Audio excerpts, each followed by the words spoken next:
Captain விஜயகாந்திடம் அந்த கேள்வி கேட்டபோது அவர் ஆவேசமாவார் என்று நினைத்தார்கள். ஆனால் அவர் ஆவேசத்தோடும் கொஞ்சம் அமைதியோடும் சொன்னார், என்னுடைய பிறப்பு, வளர்ப்பு, படிப்பு, சிறப்பு, இறப்பு எல்லாம் இந்த தமிழ் மண்ணில்தான். நான் தமிழ் படங்களில்தான் அதிகம் நடித்தேன். எல்லாம் என் மக்களோடு, தமிழ் மக்களோடு தான் என்று ஆவேசமாக சொன்னார்.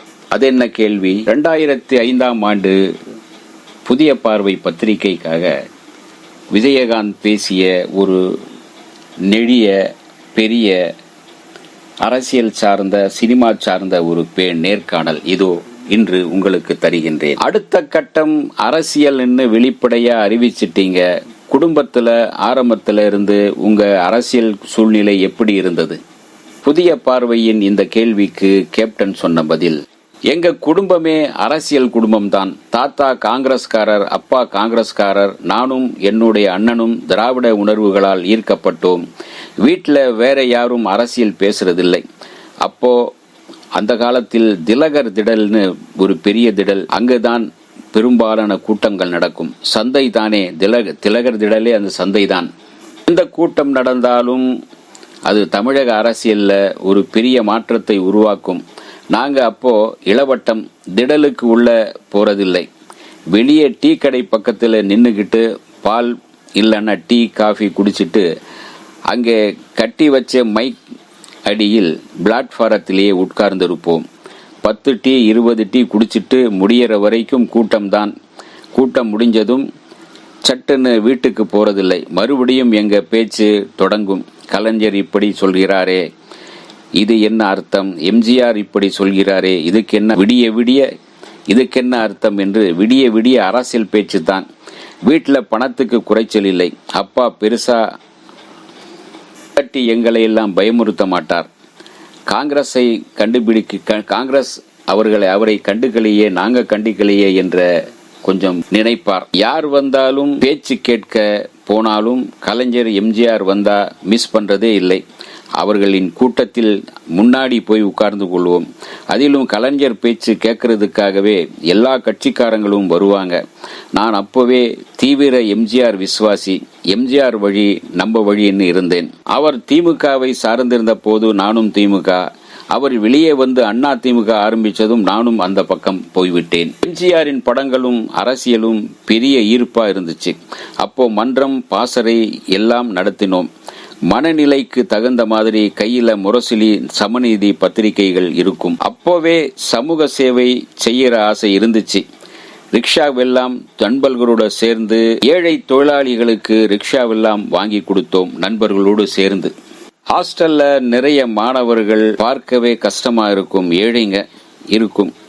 அவங்க ஒரு நாள் சாப்பாடே மத்தியான உணவு தான். எனக்கு மட்டும் வீட்டில இருந்து டிஃபன் டின்டின்னா வரும். பிஸ்கெட் சாப்பிடவே பிடிக்காது.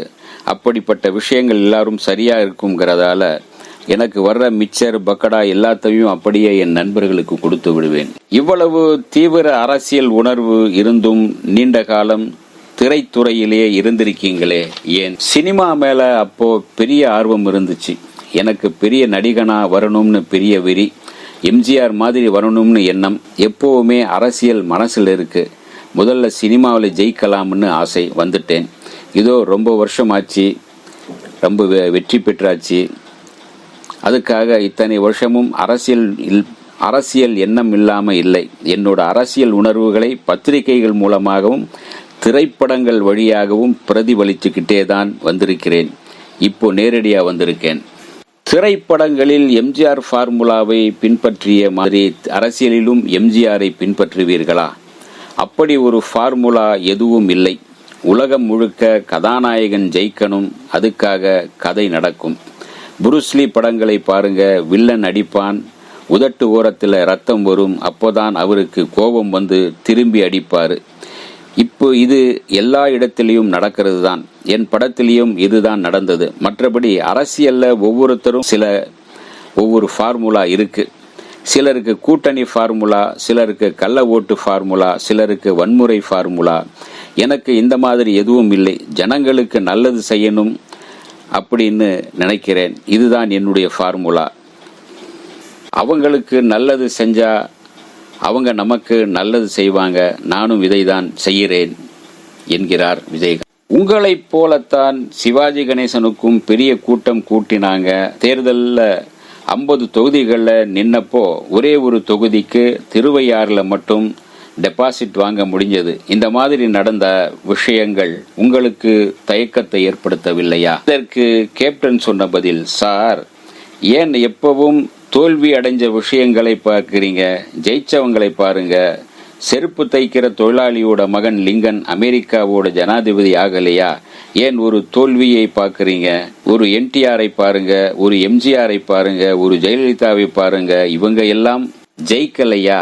எல்லா துறையில இருந்தும் அரசியலுக்கு பல பேர் வர்றாங்க. அதே போல சினிமாவில் இருந்தும் வர்றாங்க. சிலர் ஜெயிக்கிறாங்க, சிலர் தோக்கிறாங்க. நடிகர்கள் என்பதால் அதை மட்டும் நீங்க பெருசா பாக்குறீங்க. அப்புறம் ஒவ்வொருத்தருக்கும் அவங்க அளவில் முயற்சி செய்யறாங்க. இதுல விமர்சனம் பண்ண என்ன இருக்கு? ஒருத்தரோட முயற்சியை எப்படி குறை சொல்ல முடியும்? எல்லா அரசியல்வாதிகளையும் போல நானும் மக்களை நம்புறேன். மக்களை என்னை நம்பினால் விஜயகாந்த் கட்சி இருக்கும், நம்புவாங்க என்ற நம்பிக்கை எனக்கு இருக்கு. நீங்கள் தெலுங்கை தாய்மொழியாக கொண்டவர், தெலுங்கர் என்று உங்க மேல் ஒரு விமர்சனம் வைக்கப்படுகிறதே.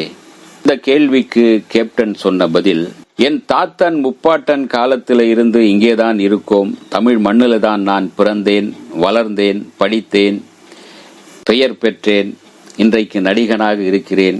நான் நடித்ததெல்லாம் தமிழ் படங்கள் தான், வேறு மொழி படங்கள் நடிக்கவில்லை. என்னை வாழ வைத்தது இந்த தமிழ் மண் தான். இந்த தமிழ் மண்ணில் தான் என்னுடைய பிறப்பு, இறப்பு, சிறப்பு எல்லாம் இந்த தமிழ் மண்ணோடு தான் கலந்திருக்கிறது. இது என்னோட மண், என் தாய் மண் என்கின்றார் விஜயகாந்த்.